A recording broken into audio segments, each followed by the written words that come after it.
Catering style దొండకాయ fry అండి. ఇలా చేసుకొని చాలా బాగుంటుంది. సైడ్ డిష్గా టమాటా పప్పుకు చాలా బాగుంటుందండి.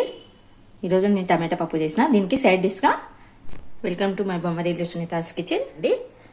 అన్ని దీనిలో కలిపేసుకుంటాను. ఇట్లా సన్నగా పొడుగుగా ఇట్లా తరగానండి.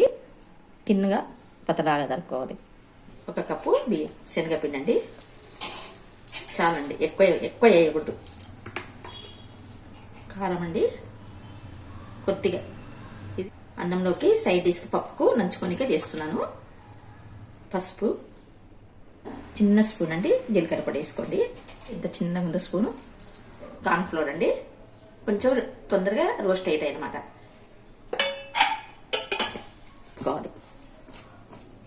తర్వాత మనం తరిగి పెట్టుకున్న దొండకాయలు వేసి కలుపుకోవాలి అనమాట.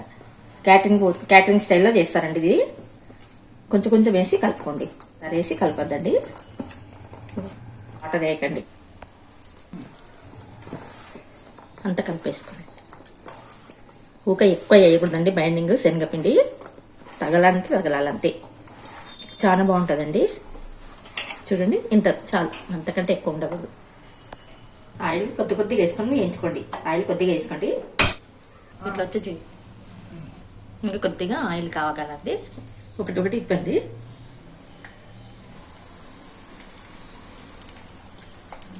కొంచెం వేసుకొని వేయించుకోండి.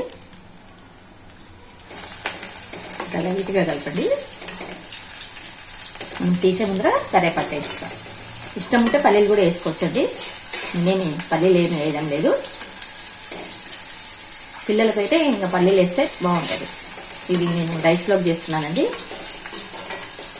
పల్లీలు ఏం అవసరం ఉండదు. కరివేపాకు వేస్తానండి కొద్దిగా. సన్నగా చేసినాక తీయండి. ఎర్రగా అయిపోతాయి.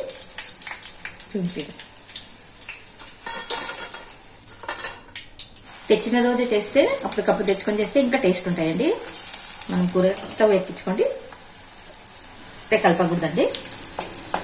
మనము లాస్ట్ మనం కరివేపాకు వేసినప్పుడు అప్పుడు మీరు పల్లీలు కూడా వేసుకోవచ్చండి.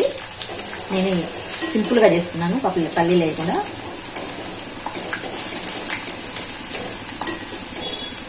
టమాటా పప్పుకు చేస్తున్నానండి.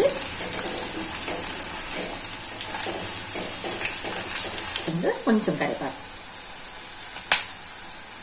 ఇంకా తీస్తానండి.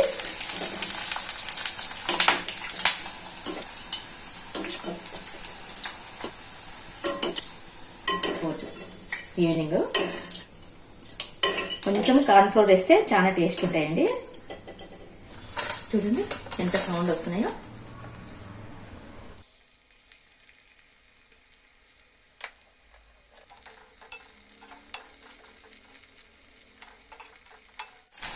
తీసే ముందర స్టవ్ తక్కువ చేయాలి. మళ్ళీ వేసినాక ఎక్కించాలి. ఇప్పుడు కరివేపాకు వేస్తాం. స్టవ్ సన్నగా చేసుకోండి.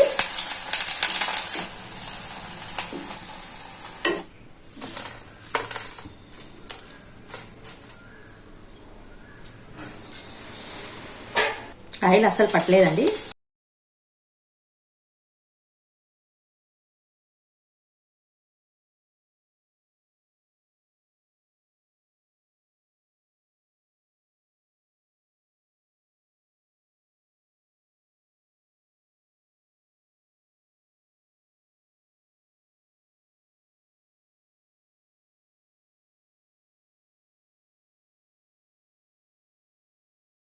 కరివేపాకు స్టవ్ కన్నం చేసుకోండి. ఆ వేడికే కరివేపాకు వేగిపోతుంది. ఈ ఒట్టిగా ఏంటి చూడండి, కరివేపాకు చాలా టేస్ట్ ఉంటుంది. ఇంకా తీస్తానండి.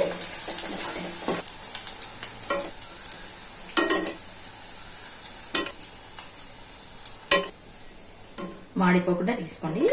కొంచెమే పట్టిందండి ఆయిల్, ఎక్కువ కూడా. మీకు వేసినప్పుడు కూడా మీకు చూపించిన కదా, మొత్తం నూనె పోయే వరకు దాంట్లో పెట్టుకోండి.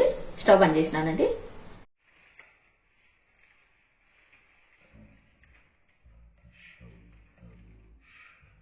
ఇలా చేసుకోండి, చాలా బాగుంటుంది. సైడ్ డిష్గా టమాటా పప్పుకు చాలా బాగుంటుందండి. ఈరోజు నేను టమాటా పప్పు చేసిన. దీనికి సైడ్ డిష్గా క్యాటరింగ్ స్టైల్ దొండకాయ ఫ్రై చేసినాను. మీరు కూడా ఇలా చేసుకోండి. మీకు ఇష్టం ఉంటే పల్లీలు వేసుకోవచ్చండి. నేను సైడ్గా అన్నంలోకి డిష్గా చేసినాను. మీకు అన్నంలోకి కలుపుకోవాలంటే కొంచెము మళ్ళీ ఉప్పు కారము అన్నీ కలుపుకొని మళ్ళీ వేసుకోండి, బాగుంటుంది. మా వారికి సరిపోయిందంటండి ఉప్పు కారము, మంచిగా ఉంది. ఇప్పుడు ఏం వేయొద్దు అన్నారు, అందుకే నేనేం వేస్తలేను. పప్పులోకి నంచుకుంటాం కదా, ఇంకా ఉప్పు కారం వేయొద్దు అన్నారండి, అందుకే వేస్తలేను. చూడండి బాగున్నాయండి, చూడండి ఎంత రోస్ట్గానే.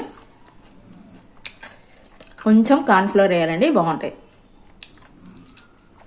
Thank you for watching. Like, share, subscribe. ఉంటారండి, బాయ్.